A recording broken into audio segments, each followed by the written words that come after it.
Good morning बच्चों।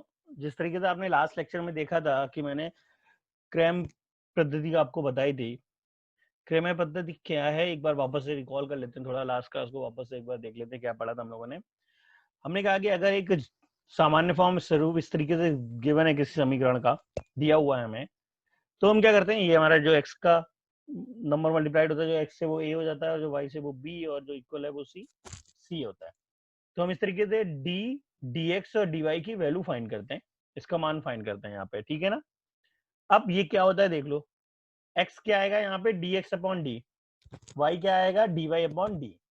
अब देखो dx कितना था हमारे पास, अब देखो d के साथ एक्चुअल में क्या था हमारा, d के साथ देखो क्या a है, x के साथ a है, तो यहाँ पे a नहीं होगा, बाकी दोनों होंगे, तो c1 b1 and c2 b2। dy के साथ क्या है, b है, तो b नहीं होगा, तो बाकी दोनों हो जाएंगे हमारे पास a1 c1 एंड a2, यहाँ पे b2 था a2 c2। और x क्या है, जो d आएगा वो कांस्टेंट के लिए आता है, तो इसमें c नहीं आएगा, तो ये आ जाएगा a1 a2 and b1 b2। तो हमने क्या कहा था, ये ऐसे ये हमारे dx हो गया, ये dy हो गया और ये d हो गया। इनका जो मान आता है वो कितना होता है, क्रॉस मल्टीप्लाइड होता है, ये इधर जाके मल्टीप्लाइड होता है, ये इधर आके मल्टीप्लाइड होता है, तो c1 b2 minus b1 c2। Same चीज यहाँ इसका मान बात करें तो a1 c2 minus c1 a2, और इसकी बात करें तो ये आ जाता है a1 b2 minus b1 a2। और एक बार अगर ये मिल गया तो यहाँ हम वैल्यू रख देंगे तो हमारा आंसर आ जाएगा। तो x कितना आ जाएगा हमारे पास, तो c1 b2 minus b1 c2 and ये वाला a1 b2 minus a2 b1। ठीक है ना। याद करने का तरीका देखो बड़ा आसान सा है कि जब हम dx की बात करेंगे, ऐसे याद रखो, dx निकालेंगे तो आप c ए, हाँ c और d के साथ a होता है तो c भी लिख दो, नीचे a भी लिख दो।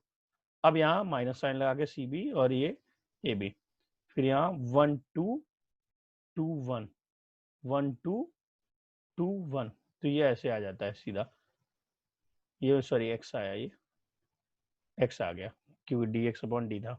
y कितना आ जाता है हमारे पास, अब y के लिए देखो क्या निकाला, c ए सी, अब बाई साथ बी है तो ए सी लिखना है, ए सी अपॉन ए बी फिर से, तो देखो यहाँ से क्या आ जाएगा, A C minus A C divided by A B minus A B. तो देखो 1 2 2 1 1 2 2 1, तो इस तरीके से हमारा फॉर्मूला बन गया y का और x का।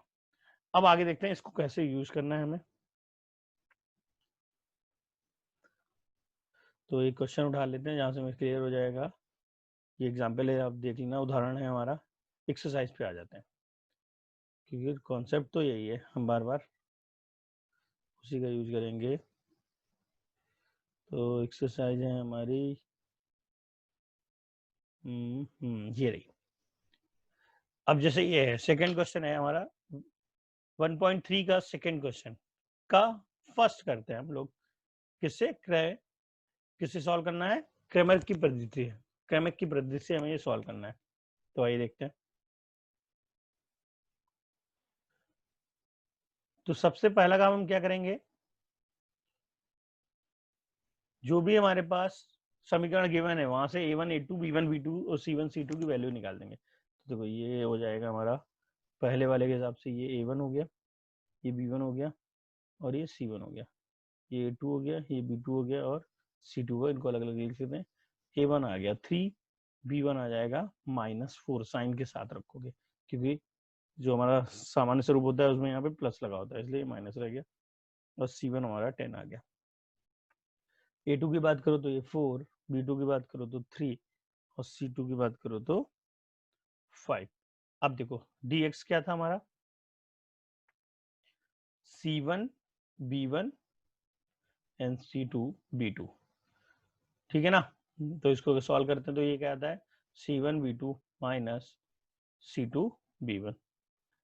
dy कितना था हमारे पास, उसमें भी यहाँ क्या आया था A1 C1 A2 C2, तो यहाँ से आ जाता है A1 C2 minus A2 C1, और D कितना आ जाता है A1 B1 and A2 B2, और ये कितना हो जाएगा A1 B2 minus A2 B1।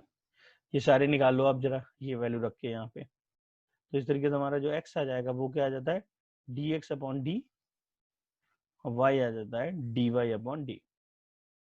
तो पहले हम इनकी वैल्यू निकाल लेंगे। तो इस तरीके से देखो, जब हम वैल्यू रखते हैं यहाँ पे, तो सामने अगर ये वैल्यू लिखी है तो बहुत आसान हो जाता है। ये देखो C1 B1, तो 10 10 इंटू 3, 10 गुणा 3 तो 30 आ गया, माइनस 5 गुणा, अब देखो यहाँ माइनस ऑलरेडी था, 5 गुणा 4 करोगे तो 20 आएगा, लेकिन माइनस का, और यहाँ भी माइनस साइन है तो हो जाएगा प्लस।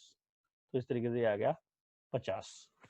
अब सेम y के लिए करें, A1 C2, A1 3 और ये C2 5, तो 3 गुणा 5 15, अब फिर A2 4 है और ये 10 है, माइनस 40, तो यहाँ से ये आ जाएगा माइनस 25। अब इसको भी निकाल देते हैं हम लोग यहाँ से। तो A1 B2 9 और A2 B1 तो प्लस 16, तो ये भी आ गया 25। अब दोनों वैल्यू यहाँ हम रख देंगे, तो हमारा x आ जाएगा 50/25, 2 आ गया, और y आ जाएगा माइनस 25/25, तो ये आ जाएगा -1 -1 आ गया। समझ आया कैसे करना है? तो इसी तरीके से हर क्वेश्चन में आप पहले ये सॉल्व कर लो, उसके बाद ये अलग से निकाल लो, और फिर ये लास्ट में ये फॉर्मूले में वैल्यू रख देना, और आप सीधा सीधा आंसर मिल जाएगा। क्लियर? तो इस तरीके से बाकी क्वेश्चन भी कर लोगे आप सभी। अब आगे देखते हैं कि क्या है हमारा, तो ये लिख लेना सभी लोग, ठीक है, मैं हटा रहा हूँ। हाँ, तो नेक्स्ट में अब आओ देखें क्या जानना है हमें, के दो चरकों वाले रेखीय समीकरण के रूपांतर करने योग्य समीकरण, इसका मतलब क्या है, और देख लेते हैं नीचे। रूपांतर क्यों हुआ, देखो यहाँ पे 1/x था, यहाँ 1/y था, जबकि नॉर्मली x होता है और y होता है, लेकिन यहाँ नीचे है, हर में दिया हुआ है x और y, तो इसको रूपांतरण करने के बाद ही हम सही करेंगे, ठीक है ना। चरकों की संख्या 2 है पर ये रेखीय नहीं है, यानी कि जब ऐसे फॉर्म में होगा तो जब नीचे होगा तो रेखीय नहीं होगा, ठीक है ना बात। जब तक ऊपर नहीं आएगा तब तक ये रेखीय नहीं होगा, नीचे है तो रेखीय नहीं होगा। तो ये भी चरकों की संख्या तो 2 ही है पर ये रेखीय नहीं होगा, ये सारे ये नहीं ही होंगे रेखीय। क्यों? क्योंकि चरकों की संख्या नीचे है, अगर ऊपर होती तभी हो सकता था रेखीय, तो इसलिए ये रेखीय नहीं होगा, क्योंकि यहाँ पे हर में है, जबकि ये ऊपर होता तो रेखीय हो जाता। तो फिर अब आगे देखते हैं। अब हमसे क्या क्या जाता है कि सारी चीजें ऊपर वाली तो मैं याद रखनी, क्योंकि आगे के क्वेश्चन उसी पे बेस्ड होंगे, कभी भी हर हमारा शून्य नहीं हो सकता, ठीक है। अब देखो ये आया, एक एग्जाम्पल देखते हैं, उससे समझ आएगा आगे क्वेश्चन कैसे होंगे। तो जब भी ऐसा क्वेश्चन है तो हम क्या करेंगे, जो ये अपॉन वाला नंबर है ना, इसको एक नए नाम से दे देंगे। जैसे देखो ये क्वेश्चन लिखा था हमारा, ध्यान से देखना, 4/x plus 5/y equal 7, 7, 3/x plus 4/y equal 5। अब ये सॉल्व करना है, ठीक है ना। तो ये उसने वही लिख लिए दोनों। अब सॉल्व करने का तरीका क्या है, स्टार्ट करने से पहले, सॉल्व करने से पहले सबसे पहले हम 1/x को m ले लेंगे, एक नया नाम ले लेंगे, और 1/y को n ले लेंगे, जिससे ये हमारा सामान्य रूप में बदल जाएगा, जिसमें ऊपर ही आ जाता है, जो हमारा वैल्यू होती है ऊपर ही रहती है, m और n जो हमारे वेरिएबल है वो ऊपर ही रहते हैं, जो चर हैं वो ऊपर रहते हैं। तो इससे फायदा क्या होगा, ये सामान्य रूप में आ गया। अब जैसे हमने पहले वाला लॉजिक बताया था, क्या हम करते हैं इसमें, सबसे पहले कि हम इसमें बराबर कर लेते हैं, या तो हम m का नंबर बराबर कर लें या फिर n का नंबर बराबर कर लें, ठीक है ना।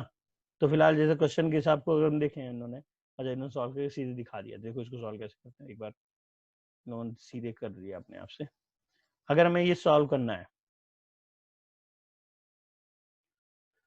तो सबसे पहले हम दोनों में से एक को बराबर करना है।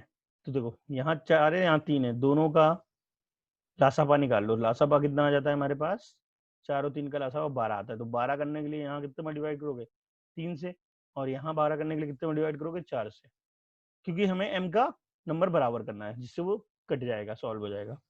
तो देखो, तो यहाँ से कितना बचेगा, 12m प्लस 15n इक्वल 21, यानी कि 12m plus 15n equal to 21। और यहाँ आ जाएगा 12m प्लस 16n इक्वल 20। अब माइनस कर दो, दोनों जब सेम साइन को हो, जैसे दोनों पॉजिटिव हो या दोनों निगेटिव हो तो माइनस करते हैं, तो ये माइनस होगा, नीचे वाला साइन बदलेगा, ये माइनस, तो ये भी माइनस और ये भी माइनस। इससे फायदा हो गया, ये कैंसिल आउट। अब देखो 15 में से 16 गए तो एक बचेगा, लेकिन माइनस का, क्योंकि 16 बड़ा था। और यहाँ पे देखा जाए तो यहाँ एक ही बचेगा, तो यहाँ से हम सीधा देखेंगे तो ये n इधर रखेंगे और साइन को इधर भेज देंगे, तो ये -1 आ जाएगा।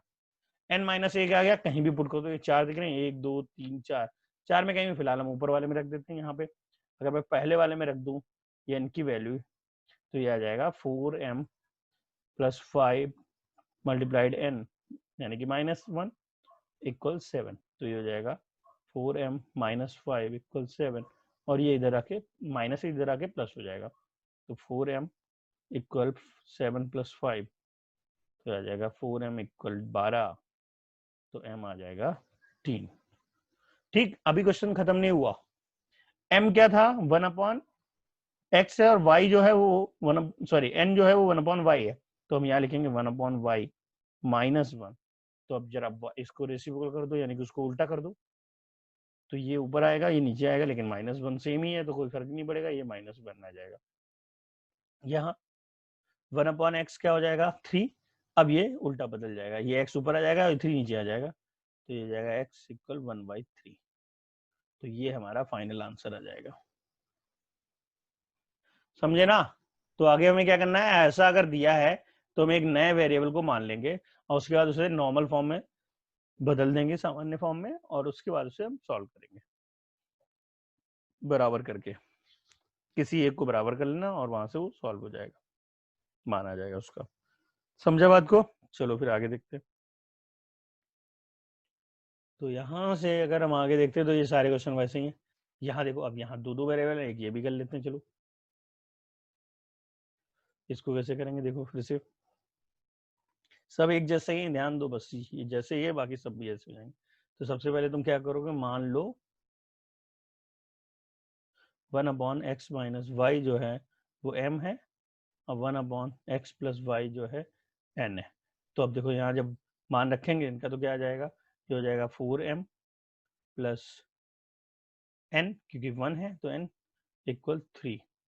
ये कितना हो जाएगा, 2m माइनस 3n इक्वल 5। फिर से वही बराबर करना है, या तो इस m को बराबर कर लो या n को बराबर कर लो, फिलहाल हम m को बराबर कर रहे हैं, तो हम इसमें क्या करेंगे, 2 से मल्टीप्लाई करा देंगे, 2 से गुणा करा देंगे, जिससे हमारे पास नई इक्वेशन ये क्या बन जाए, पहले वाली तो सेम है क्योंकि ऑलरेडी 4 है, इसमें डिवाइड करना है, उसमें नहीं करने की जरूरत है क्योंकि 4 ही चाहिए था हमको। तो ये हो जाएगा 4m माइनस 6n इक्वल 10, और ये नीचे इसके, ये अगर 1 है ये 2 है, तो 2 में तुमने मल्टीप्लाइड किया 2 से, जिससे ये आ गया, ये 3 आ गया। अब तुम क्या करोगे, 3 को 1 से घटा दो, 3 में से 1 को घटा दो, तो ये हो जाएगा 4m प्लस n इक्वल 3।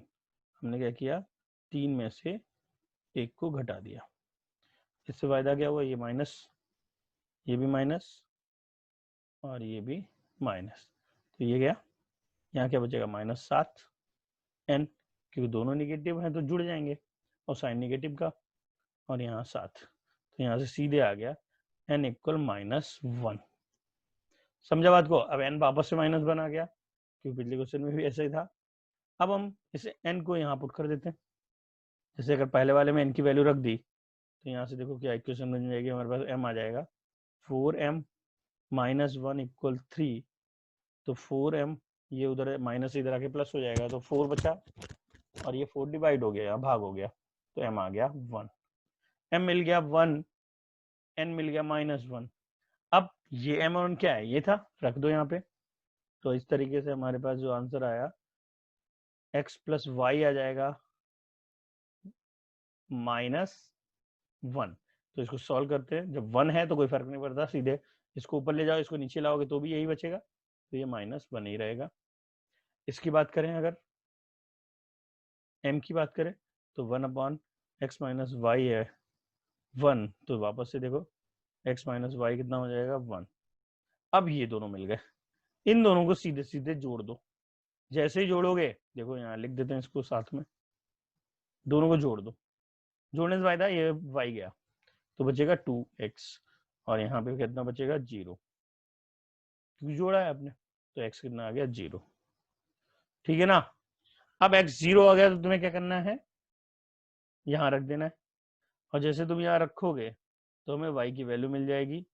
तो यहाँ तुमने रखा, यहाँ रख दो, अच्छा x 0, तो y कितना आ जाएगा -1। तो ये दो आंसर आ गया फाइनल। तो यहाँ खत्म नहीं होता, उसको वापस से जो तुमने माना है वहां से सॉल्व करना है। तो जिसकी हेल्प से ये मिलेगा और सेम चीज की हेल्प से ये मिलेगा, और फिर हम वापस से x और y निकाल लेंगे। तो अभी समझ आया सभी को, एक बार ध्यान से देख लेना वापस से। तो अब आगे देखते हैं। तो आगे के सारे क्वेश्चन देखो वही है, पूरी एक्सरसाइज में ये वही हो रहा है। ये देखो बार बार क्या कर रहे हैं, बता रहे हैं यहाँ कि हम अलग अलग नाम ले लेते हैं, उसके बाद नॉर्मल फॉर्म में चेंज हो जाएगा। अब ये जैसे भरना है यहाँ, चलो भरते हैं। तो देखो जब हमने इसको m ले लिया, इसको n, तो यहाँ कितना हो जाएगा 5m प्लस n बचेगा और सामने 2। ठीक है ना। ये कितना हो जाएगा हमारे पास सॉल्व करने पे,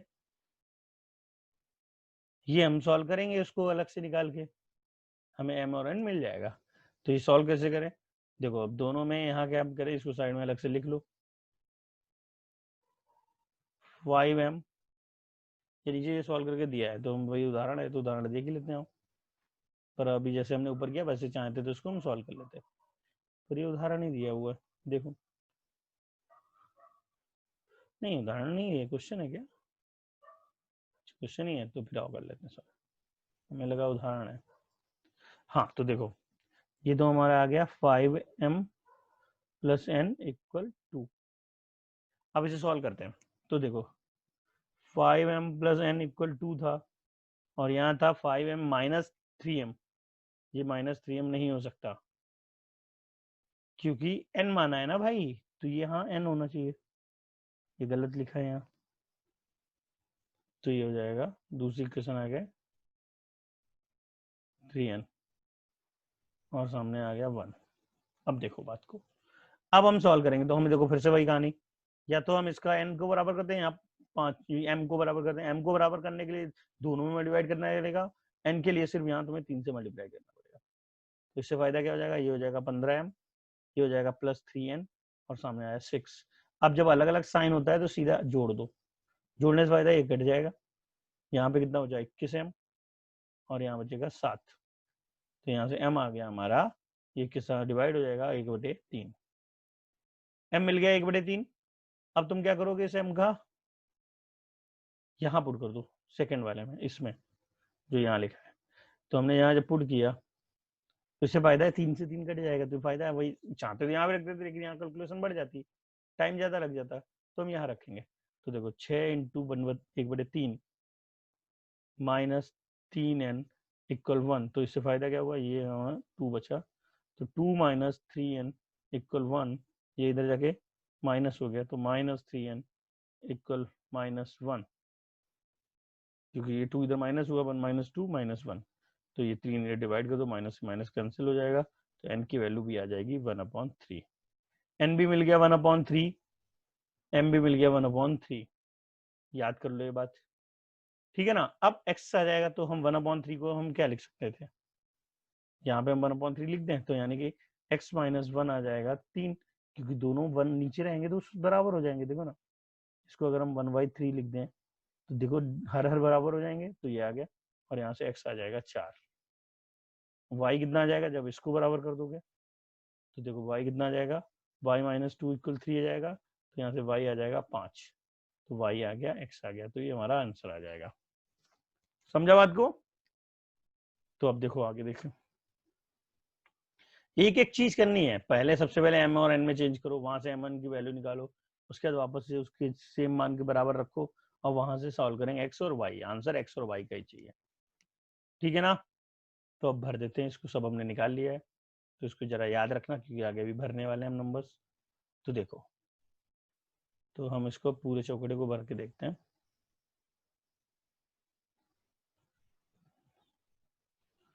वैसे तुम नीचे देखते तो तुम्हें आंसर दिख जाता है, उसने ऑलरेडी लिखा है, फिर भी देख लो। 5m प्लस n इक्वल 2 हो जाता है ये मैंने कहा यहाँ n होना चाहिए, इससे ये आया 1/3 और ये भी आया 1/3, तो ये भर दिए। अब नीचे देखते हैं।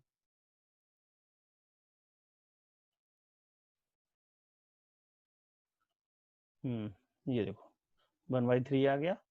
अब देखो यहाँ y भी हमारा कितना आ जाएगा 1/3, तो y/x-2 भी आ गया 1/3। अब ये सॉल्व किया तो ये कितना आ गया था हमारे पास, जब इधर जाएगा इससे जुड़ेगा तो ये 4 आ जाएगा, और ये इधर जाके जुड़ेगा तो ये 5 आ जाएगा। ठीक है ना, तो इससे फायदा क्या हो जाएगा, 4 और 5 आंसर आ गया हमारा। अब क्वेश्चन कर लेते हैं। तो देखो यहाँ वही चीज अलग अलग दिया हुआ है, सबसे नीचे वाला कर लेते हैं। ये वाला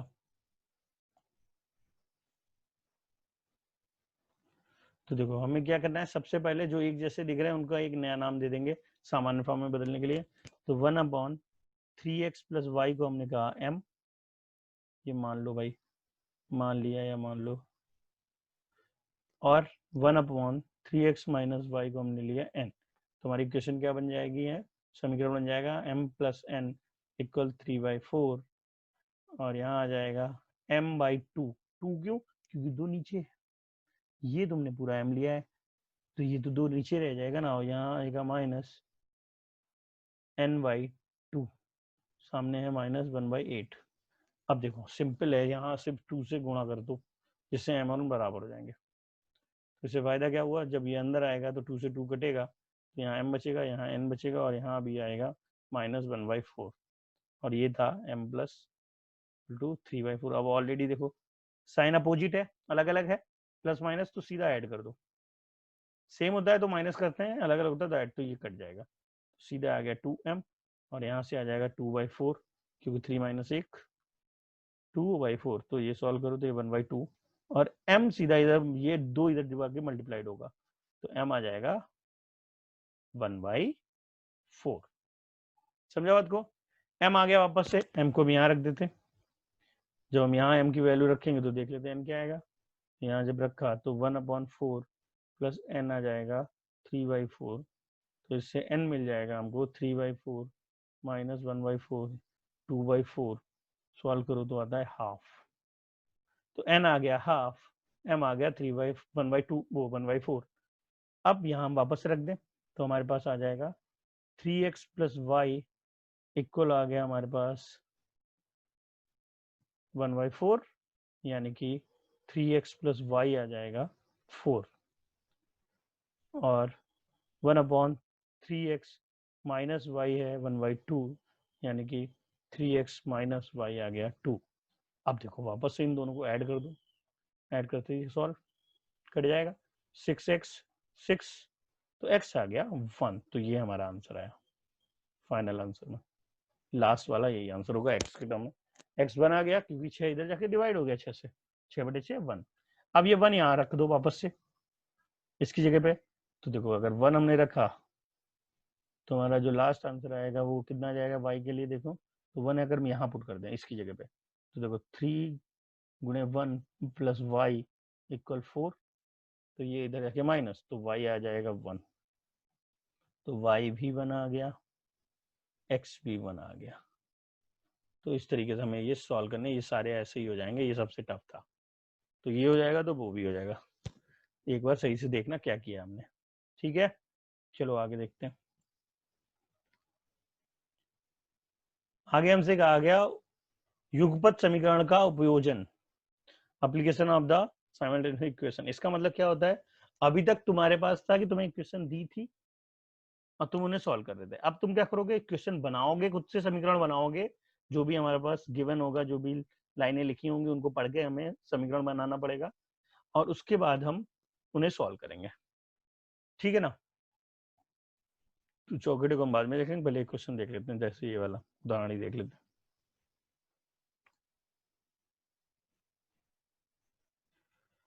तो देखो यहाँ उदाहरण ने क्या कहा, अरे उदाहरण गायब हो गया, हाँ ये रहा। तो जो कहता जा रहा है वो करना है हमको। सबसे पहले जो पूछा गया वो मान लेना है। उसने कहा आयत की लंबाई और चौड़ाई बताओ, तो मान लो लेट लंबाई को हमने x ले लिया और चौड़ाई को हमने y ले लिया। अब पैरीमीटर परिमित क्या होता है? आयत का परिमित जो होता है, तो ये तुम्हें याद होना चाहिए क्योंकि ये छोटी कक्षा में पढ़ चुके हैं 9th में हम लोग। आयत का परिमित जो होता है वो कितना हो जाता है? 2 गुणा लंबाई प्लस चौड़ाई, यही तो है। तो ये है हमें 40 दिया है, तो इससे मतलब ये 2 उधर जाके भाग हो जाएगा, तो x प्लस वाई आ गया 20। ये इक्वेशन बना गई, देखा? तो हमें इक्वेशन दी नहीं थी, हमें बनाई। अब लंबाई चौड़ाई से दुगनी है, लंबाई चौड़ाई से दुगनी है, यानी कि दूसरी जो कंडीशन आएगी वो क्या आ जाएगी? लंबाई है x जो है वो चौड़ाई से 2 गुनी है, तो हमने 2 गुनी कर दी। अब ये देखो इक्वेशन 2। अब हम इसे सॉल्व कैसे करेंगे? यहां से जो x का मान आया वो यहाँ पे रख दो पहले वाले में, दूसरे वाले से मान निकाल के पहले वाले में पुट कर दो, रख दो, तो यहाँ से आ जाएगा 2y प्लस वाई इक्वल 20, तो 3y इक्वल 20, तो y इक्वल 20/3। अब y 20/3, तो x कितना हो जाएगा? 2 गुणे 20/3 यानी कि 40/3। समझा नहीं? तो यहाँ से आंसर आ गया सेंटीमीटर, ये भी सेंटीमीटर। तो इस तरीके से जो भी लिखा है उसके हिसाब से सोचो, जो पूछा गया उसे वेरिएबल मान लो, और उसके बाद जो जो कहता जा रहा है वो हम करते जाएंगे। तो इस तरीके से आंसर आ गया। समझ आ गया सभी को? नोट कर लो। चलो आगे देखते हैं इनका आंसर में क्या आया, देखो। एक मिनट कुछ तो गड़बड़ हुई है भैया, ये तो हमारा भी सही था। 2 गुनी से, अरे यार ध्यान नहीं दिया, देखो 2 गुनी से 2 ज्यादा था, हमने सिर्फ 2 गुनी लिया था, तो पूरा क्वेश्चन नहीं पढ़ा इसलिए गड़बड़ हो गई, आंसर बदल गया। वापस आओ, एक बार करते हैं। यही देख लो इन्होंने कैसे किया, हमने 2 गुना ले लिया था इसलिए हमारा आंसर वो आ गया था, लेकिन वो 2 गुनी से 2 ज्यादा था, यानी कि वो कितना हो जाएगा? ये हो जाएगा 2 गुनी से 2 ज्यादा करना था। तो अब ये यहाँ आ गया, ये यहाँ आ गया, और कोई तरीका देखो, कोई उसने मेथड तो बताया नहीं था, तो अब कोई भी मेथड लगाओ, जरूरी तो ना ये वाला लगाओ, ये वैसे बहुत टाइम लेता है तो इसको बहुत कम लगाना है, ठीक? तो हम जैसे हमने किया हम वैसे करेंगे। क्या दोनों सेम है? हम सीधे सीधे इन्हें घटा देंगे। देखो हमारे जो इक्वेशन है इसकी जरूरत नहीं है, जब यहाँ लिखा ही नहीं, उसने लिखा तो ना कि उसी विधि से करना है, जब कोई विधि का नाम नहीं लिखा तो अपने आप से आप कोई विधि लगा सकते हो, तीनों में से कोई भी जो ऊपर पढ़ चुके हैं। तो हम अपनी वाली विधि लगाएंगे यहाँ पे, जिससे सबसे जल्दी आंसर आता है। तो हम क्या करेंगे, सीधा देखो 2 इक्वेशन आ गई हमारे पास, हम इसका तो सेम साइन होते हैं और नंबर बराबर है, तो माइनस करते हैं, ये माइनस, ये प्लस, ये माइनस, ये कट गया। यहाँ से क्या आएगा 3y, और यहाँ से कितना आ जाएगा 18, तो y कितना आ गया 6 आ गया, 6 सेंटीमीटर हो गया, यानी कि चौड़ाई होगी 6 सेंटीमीटर।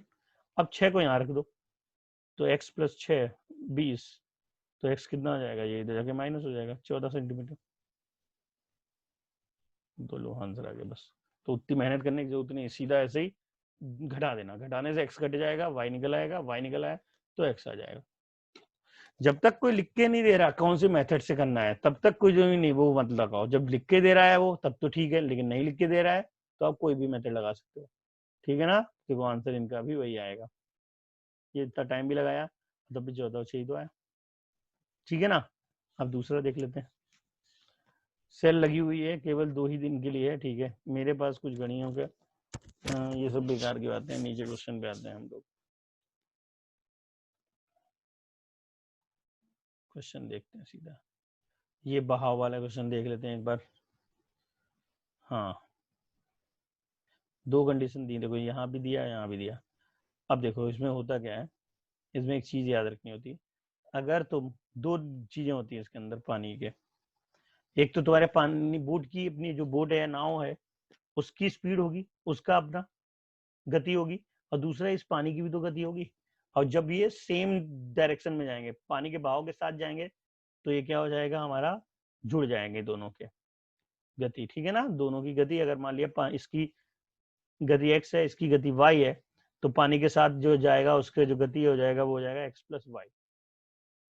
ठीक, जो पानी के बहाव के साथ जाएगा उसकी स्पीड हो जाएगी x प्लस वाई, और जो अपोजिट जाएगा, देखो अब नाव तो इधर जा रही पर पानी इधर जा रहा है, तो क्या हो गया, ये इसको कम कर देगा ना, उल्टा पानी बह रहा है तो आप तुम्हारी स्पीड कम कर देगा। जैसे साइकिल की बात करो, साइकिल अगर हवा के साथ चलाओगे तो चलेगी, विपरीत चलाओगे तो धीमी चलेगी। तो इसका मतलब ये साइकिल जैसे ही है बिल्कुल, हवा तुम्हें पीछे खींचेगा यानी पानी तुम्हें पीछे खींचेगा, यानी कि स्पीड कम कर देगा। यानी कि जब आप विपरीत जाओगे तो प्रभाव के विपरीत जाओगे तो स्पीड तुम्हारी ये हो जाएगी।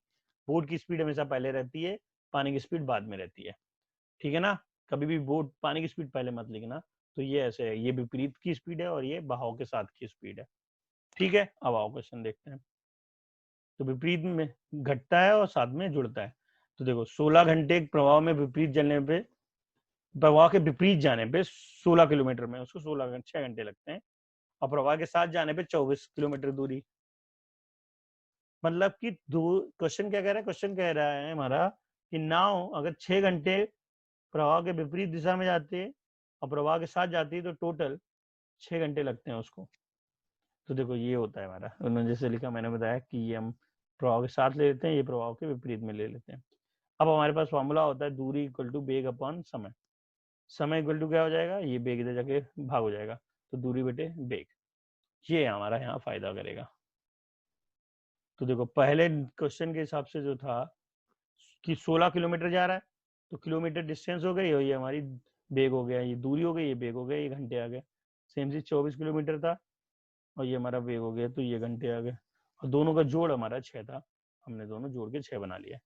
सेम दूसरा क्वेश्चन भी था वहां पे, देखो ध्यान से, जो कहता जा रहा है वो करते जाओ। ये देखो 13 घंटे टोटल लगे, कब, जब वो 36 घंटे से विपरीत में चला 36 किलोमीटर, और प्रभाव में चला वो, प्रभाव के साथ चला वो 48 किलोमीटर। तो देखो इनका भी अलग अलग टाइम निकाल लिया उसने, तो ये आ जाएगा 36 दूरी बटे समय बेग, समय दूरी बटे समय बेग, समय आ गया। तो अब दोनों जोड़ दिया। अब देखो ये वापस ये पुराना जो भी ऊपर क्वेश्चन किया था, हमने इसको m ले लिया, इसको n ले लिया, ये लिख लिया, नॉर्मल फॉर्म में आ गया। अब सिंपल क्या, दोनों में से बराबर कर दो, या तो m को बराबर कर दो या फिर m को। तो फिलहाल हम क्या करेंगे यहाँ पे 48, ये बराबर करना आसान है, सिंपल। इसमें क्या करोगे, 2 से गुणा करा दोगे, 2 से गुणा करके 48 हो गया, कैंसिल आउट हो जाएगा, m मिल जाएगा हमको। तो नीचे इन्होंने वैसे किया होगा, और देख लेते हैं,